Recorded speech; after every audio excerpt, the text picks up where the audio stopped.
Shalom, salam damai sejahtera dari Tuhan Yesus Kristus menyertai saudara. Berjumpa kembali dalam renungan harian Gereja Kristen Jawa Klase Semarang Timur, edisi hari Selasa 31 Mei 2022. Mari kita datang pada Tuhan dalam doa. Allah Bapa Surgawi, mengucap syukur atas berkat anugerah-Mu. Hari ini Tuhan memberikan kami kehidupan. Bersama-sama kami rindu bersekutu, berjumpa dengan Tuhan. Kami akan mendengarkan sabda-Mu. Pimpinlah kami dengan kuasa Roh Kudus. Hanya dalam nama Tuhan Yesus kami berdoa dan bersyukur. Haleluya. Amin. Bapak, Ibu, Saudara yang dikasihi oleh Tuhan, bacaan kita di dalam Kisah Para Rasul pasal yang ke-26, ayat yang ke-22. Tetapi oleh pertolongan Allah, aku dapat hidup sampai sekarang dan memberi kesaksian kepada orang-orang kecil dan orang-orang besar. Dan apa yang kuberitakan itu tidak lain daripada yang sebelumnya telah diberitahukan oleh para nabi dan juga oleh Musa. Sabda firman Tuhan dengan tema pertolongan dari Allah.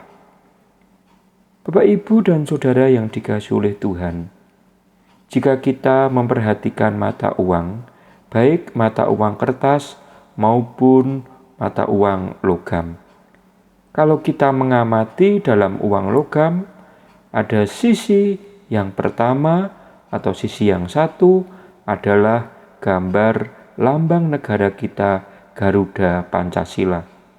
Kemudian sisi yang lain bergambar tulisan atau jumlah dari nominal uang logam tersebut, baik logam pecahan Rp100, Rp200, atau Rp500 dan Rp1.000.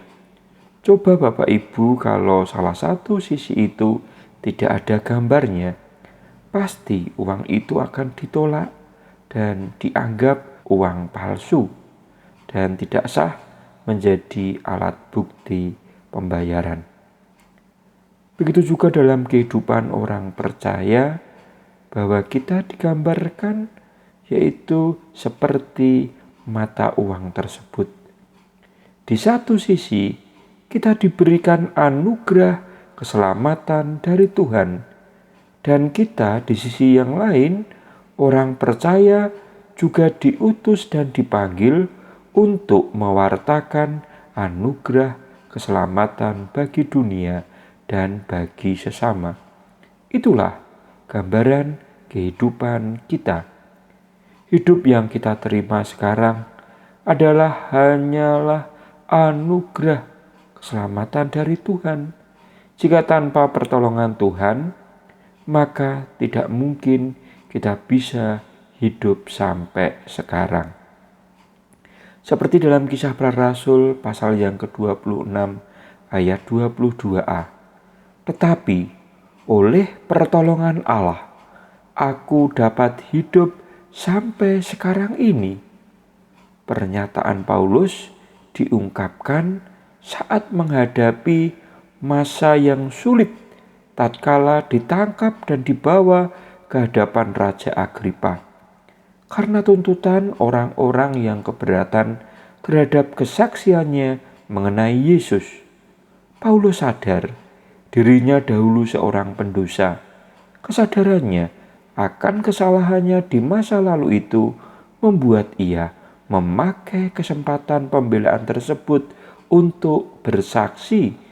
Ia menceritakan kepada Raja Agripa bagaimana Allah telah menolong hidupnya. Hal itu dapat terjadi karena Paulus memiliki kesadaran diri. Dulu ia pendosa, tetapi Allah mengampuni dan menolongnya. Maka Paulus siap diutus dan dipanggil untuk mewartakan anugerah keselamatan dari Tuhan. Saudaraku, hari ini biarlah kita menyadari dengan sungguh-sungguh bahwa hidup kita ini semata-mata hanyalah oleh karena pertolongan anugerah Tuhan Yesus. Jika hidup kita merupakan hasil pertolongan Tuhan, maka marilah kita gunakan hidup kita ini untuk memberikan kesaksian kepada orang-orang kecil dan orang-orang besar, agar mereka juga menyadari bahwa hidup ini hanyalah karena pertolongan anugerah Tuhan semata. Maka kita saat ini juga dipanggil dan diutus untuk mewartakan anugerah keselamatan bagi sesama melalui setiap tingkah laku dan perkataan kita. Oleh karena itu, hargailah hidup pemberian Tuhan ini dengan melakukan kehendaknya dalam kehidupan sehari-hari. Amin. Tuhan memberkati. Mari kita datang pada Tuhan dalam doa. Kami mengucap syukur ya Allah Bapa di surga.